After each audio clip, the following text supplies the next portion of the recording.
अस्सलाम वालेकुम वरहमतुल्लाहि वबरकातुहू। नाज़रीन, वेलकम बैक टू चैनल। मैं हूं आपका दोस्त आमिर और आप देख रहे हैं YouTube channel Aamir Ahmed official. अल्हम्दुलिल्लाह अज़्ज़ा वजल हम हाजिर है एक नई वीडियो के साथ में। आज हम बात करेंगे खस्सी बकरे और अंडू बकरे के बारे में। तो कुछ मिसकंसेप्शन जो है उसको मिटाना है। जैसा कि आप देखेंगे अभी इनकी फाइट होगी, इस फाइट में कौन जीतेगा अभी आपको नजर आएगा।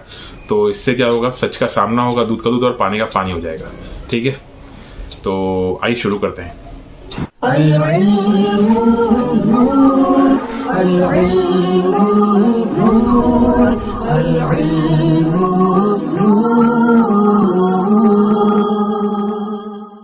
अल्हम्दुलिल्लाहि रब्बिल आलमीन वस्सलातु अला मुहम्मद।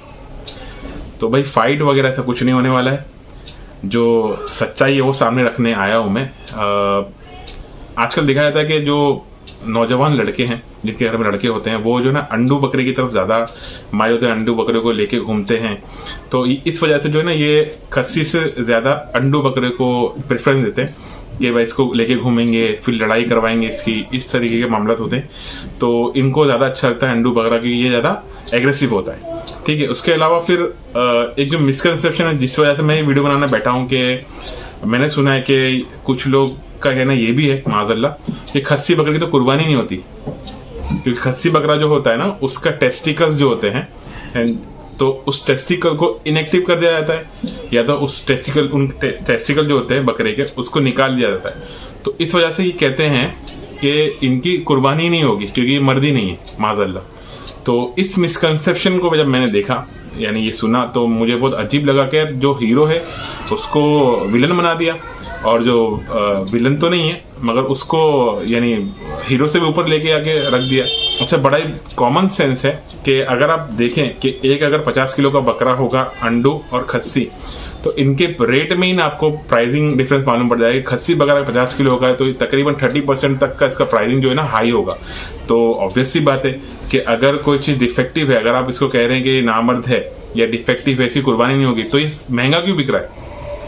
तो इस सब चीजों को जो है ना मिसकंसेप्शन क्लियर करने के लिए मैंने वीडियो बनाया। तो आइए उलमा अहले सुन्नत क्या फरमाते हैं इनकी भी हम सुन लेते हैं। नॉर्मली बकरों वगैरह को, ये जानवर को खस्सी किया जाता है, तो उस ऐसे जानवर के बारे में शरई क्या हुक्म है, उसकी कुर्बानी के हवाले से क्या रहनुमाई फरमाएंगे? वो जानवर के जो महंगा हो, अच्छा हो, फरबा हो, उसकी कुर्बानी करना शरीयत को ज़्यादा पसंदीदा है।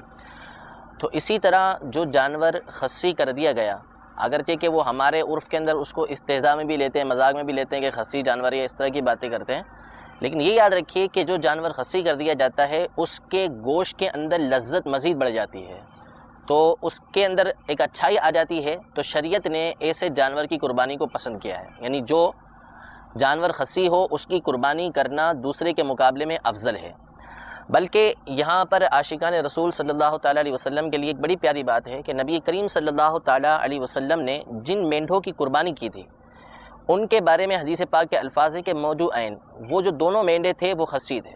तो अब अगर इस नीयत से भी कोई करता है तो इसको इसका भी सवाब मिलेगा। बहरहाल जो जानवर खस्सी है उसकी कुर्बानी करना ये बेहतर और अफजल है। आंडू बकरे की या वो ऐसा बकरा जो पेशाब पीता है उसकी कुर्बानी होगी नहीं सिरे से? पापा कुछ इसकी वजाहत जरा फरमा दें। जल्लाला बकरा, जल्लाला, अब ये बकरा हो या भैंसा हो, है ना, जल्लाला जो सिर्फ गलीज खाता हो उसकी कुर्बानी नहीं होगी। आंडू की हो जाती है, खस्सी की भी हो जाती है। खस्सी तो अफजल है, और आंडू की इस सूरत में नहीं होगी जबकि वो जैसे पेशाब इतना पिया है इसने, पीता रहता है और उसके अंदर बदबू हो गई है, तो इसकी कुर्बानी नहीं होगी। अगर बदबू इसकी किसी तरह जाहिल हो जाती है, इसको बांध कर रखा और पेशाब या जो भी गलाजत वो खाता है वो उससे बाज रहा, यहां तक कि उसकी बदबू उड़ गई, अब उसका गोश्त फ्रेश हो गया, तो अब कुर्बानी हो सकेगी।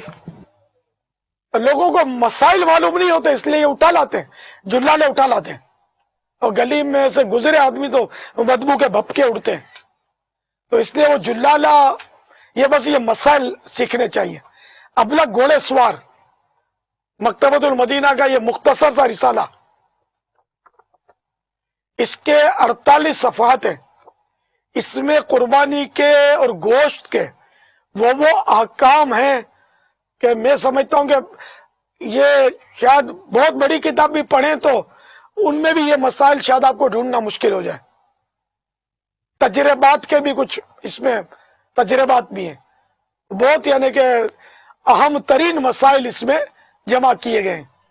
ابلغ گھوڑے سوار, یہ ہر سال بقرعید جب آنے لگے نا تو اس کو پڑھ لینا چاہیے ایک بار تاکہ مسائل تازہ ہو جائے. بات نہیں ہے, بات دراصل ایسی ہے کہ پیشاب پینے والا بکرا اگر جلالہ ہو, پیشاب پیتا ہو اور اس سے بدبو آتی, جیسے کہ آپ نے دیکھا ہوگا کہ انڈل بکرے کے قریب سے بھی آپ نہیں گزر سکتے, تو اس کے گوشت میں بھی بدبو آتی ہے, اس کا گوشت بھی کھانا مکروہ تحریمی ہے. لیکن جو بکرے نئے پیشاب پینا شروع کیے ہوں اور اس سے بدبو نہ آتی ہے اور اس کا گوشت بھی نہ مہکتا ہو تو اس کی قربانی جائز ہے, اسے جلالہ نہیں کہتے. اور جو بکرا انڈل ہو, پیشاب پیتا ہو, مہکتا ہو تو اس کی قربانی ناجائز ہے, اور اس قربانی کر دی اور اس کے گوشت میں باس آ رہی ہو تو اس کا گوشت بھی کھانا مکروہ تحریمی یعنی حرام کے قریب ہے. تو جیسا کہ ہم نے سنا, کلیئر ورڈکٹ ہے کہ کھسی جو بکرا ہے وہ انڈو بکرے سے زیادہ بہتر ہے اور زیادہ افضل ہے اس کی قربانی کرنا. اور جیسا کہ آپ نے یہ بھی سنا, اگر آپ نے غور سے سنا ہوگا کہ پیارے آقا صلی اللہ تعالیٰ علیہ وسلم نے جو قربانیاں کی تھی اس میں جو ہے نا وہ کھسی جو ان کے مینڈے تھے, تو اس سے کلیئر معلوم ہوتا ہے کہ کھسی بکرے کی قربانی کرنا نہ ہی صرف جائز ہے بلکہ یہ افضل ہے, افضل ترین ہے. تو ہمیں جو ہے بڑا جانور ہو, چھوٹا جانور ہو, جو بھی جانور ہو, اس میں ہمیں کوشش کرنی چاہیے کہ ہم کھسی جانور کی قربانی کریں, یہ زیادہ بہتر ہے. تو امید کرتا ہوں آپ کو ویڈیو سمجھ میں آیا ہوگا, اور اگر سمجھ میں آیا ہے اور آپ چاہتے ہیں کہ اس کا انسیپشن کلیئر ہو, کیونکہ آپ نے بھی سنا ہوگا یہ جو میں نے چیزیں آپ کو بتائی ہے کہ انڈو بکرے کو زیادہ پریفرنس دیا جاتا ہے, تو ایسے کوئی لوگ آپ کے آس پاس ہوں اور جو ایسے لوگ ہوں جو کہتے ہیں کہ کھسی بکری کی قربانی نہیں ہوتی, تو ان کے ساتھ آپ اس ویڈیو کو ضرور شیئر کیجیے گا. آج کے لیے اتنا ہی, ملیں گے انشاءاللہ اگلے ویڈیو میں. السلام علیکم ورحمۃ اللہ وبرکاتہ. میری آنے والی نسلیں تیرے عشق ہی میں مچلے, ان نیک تم بنانا مدنی مدینے والے.